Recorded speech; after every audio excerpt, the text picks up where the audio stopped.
तो अब देखो कि गवर्नमेंट पता कैसे लगाती है कि मार्केट में सप्लाई कितनी है मनी की, या कितना मार्केट में पैसा पड़ा हुआ है। मनी को लिक्विड ऑफ एक्सचेंज भी कहते हैं। लिक्विड कहते हैं तरल पदार्थ। क्यों? तरल क्या होता है? जो आसानी से अपना रास्ता बना लेता है और आसानी से जा सकता है। मनी ऐसे ही एक्सचेंज का तरल रूप है, क्योंकि कोई भी इसको एक्सेप्ट कर लेता है, कहीं भी जा सकता है और आपको सामान दे सकता है। तो लिक्विडिटी को या फिर मनी की लिक्विडिटी को ही कंट्रोल करना क्या है? सप्लाई को कंट्रोल करना है। और सप्लाई कंट्रोल करने की जरूरत क्यों पड़ती है? क्योंकि हमारे पास फैक्टर्स हैं लिमिटेड। तो इसको मेजरमेंट कैसे किया जाता है, कैसे पता लगाया जाता है कि मार्केट में कितनी सप्लाई इस समय है?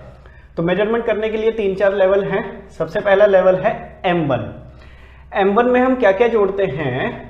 करेंसी हेल्ड बाय पब्लिक, यानी कि जनता के पास जितना भी पैसा पड़ा हुआ है कैश के रूप में, जो ना ही बैंक में जमा है ना ही उसने खर्च किया है, उसकी जेब में पड़ा हुआ है, वो वाला पैसा। तो currency held by public plus demand deposit of customer with commercial banks.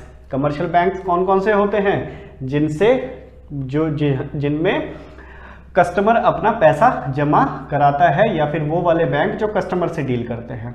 Banking वाले चैप्टर में हमने पढ़ा था कि बैंक में कस्टमर्स के 4 तरह के अकाउंट्स होते हैं।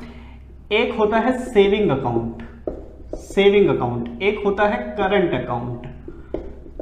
अकाउंट। इन दोनों अकाउंट्स में कभी भी जाकर कस्टमर अपना पैसा वापस मांग सकता है। मतलब आज आपने पैसा जमा कराया और आज ही जाकर आप बोल सकते हो कि लाओ भैया मेरा पैसा मुझे वापस दे दो।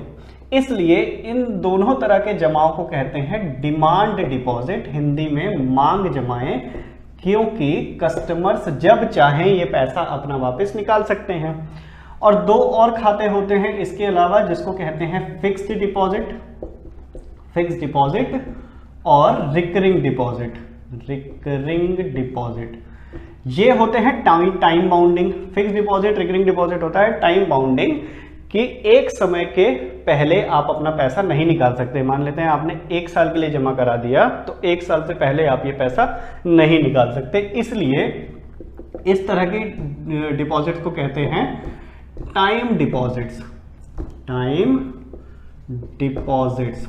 सामयिक, समय जमाए भी कहते हैं इसको, समय जमाए। ठीक है, तो ये 2 तरह के खाते होते हैं। तो यहां पर लिखा है कि demand deposits of customer with commercial banks. तो सेविंग अकाउंट में जितना पैसा पड़ा हुआ है, करंट अकाउंट में जितना पैसा पड़ा हुआ है, उसको जोड़ लिया जाता है। प्लस अदर डिपॉजिट्स, यानी कि इसके अलावा अगर कुछ जमाए हैं बैंक के पास तो उसको जोड़ लिया जाता है, तब आ जाता है M1। नेक्स्ट लेवल है M2। तो M2 में क्या क्या जोड़ते हैं? M1, यानी कि ये पूरा का पूरा जोड़ लिया M1, plus demand deposits in post office. अब जैसे बैंक में लोगों के खाते होते हैं, वैसे ही पोस्ट ऑफिस में भी खाते होते हैं। वो भी एक तरह के बैंकिंग सिस्टम पर ही काम कर रहा है आजकल। तो पोस्ट ऑफिस में भी जो भी डिमांड डिपॉजिट्स हैं वो सभी, तो उनको जोड़ लेते हैं, तो आ जाता है M2। नेक्स्ट लेवल है M3।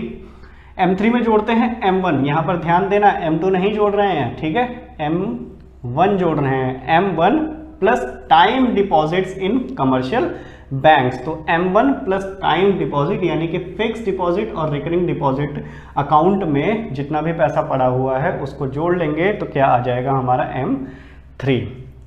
उसके बाद फाइनल लेवल है M4। M3 plus total deposits in commercial banks. जितना भी डिपॉजिट कमर्शियल बैंक में किया गया है M3 में उसको जोड़ लेंगे, तो आ जाएगा हमारा M4। अब ये सारे लेवल्स हमें बताते क्या हैं? ये सारे लेवल्स हमें बताते हैं लिक्विडिटी बताते हैं, तरलता बताते हैं कि कौन सा पैसा ज्यादा खर्च किया जा सकता है। तो अगर आप देखो तो M1 सबसे ज्यादा लिक्विड है, क्योंकि इसमें जो कस्टमर के पास पैसा पड़ा हुआ है वो कभी भी खर्च कर सकता है। जो डिमांड डिपॉजिट्स हैं बैंक में वो भी कभी भी खर्च कर सकता है, इसलिए ये वाला क्या है? सबसे ज्यादा लिक्विड है। M2 उससे कम लिक्विड है, M3 उससे कम लिक्विड है, M4 सबसे कम लिक्विड है।